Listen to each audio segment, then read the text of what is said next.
Okay, here's an example of bilateral jumps over the mini hurdles.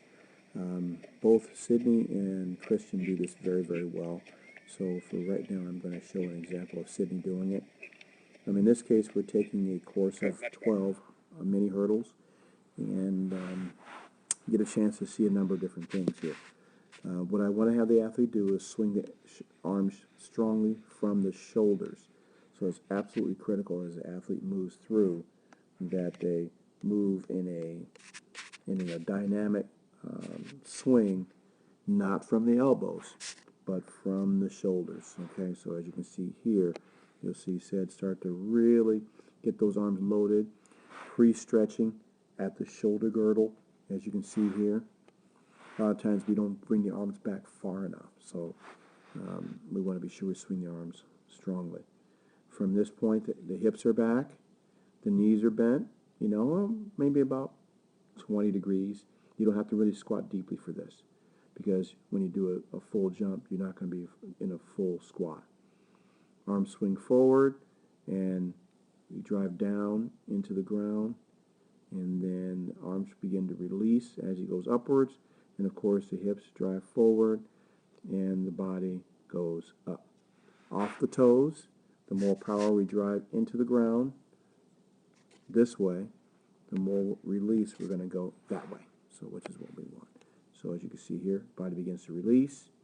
And what I want for this exercise is for the arms to go all the way up above the head, the body be completely extended. You can see he's almost completely straight here, and I want the athlete to jump up.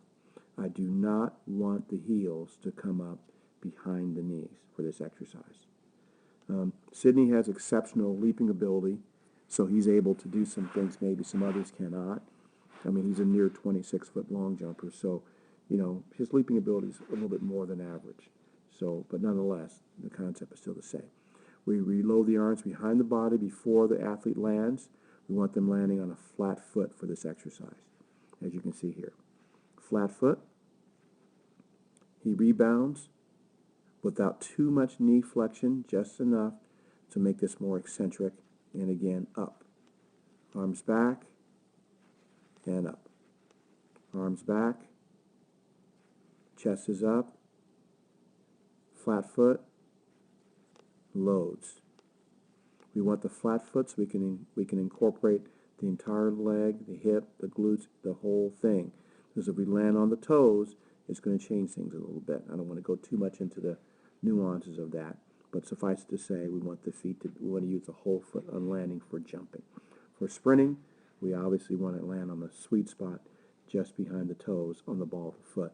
But for jumping, we want to use the entire foot. Again, swinging from the shoulders, okay? The movement is centered right here, and the arms rotate about that position, okay? I used the wrong line. The arms will rotate about that position in this direction here. They block, as you can see, body's extended, and almost a complete straight line. That's what we want. We want the body to be almost completely straight. If it's not straight, you're not going to get the full amount of force through the entire body, not just the legs. He releases, comes up. We keep the heels from coming behind the body.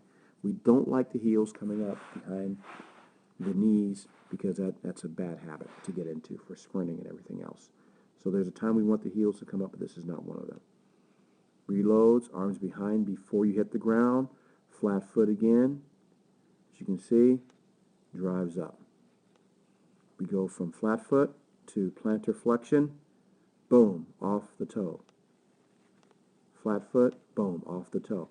We don't hit and wait. As soon as we hit, we're bouncing back up.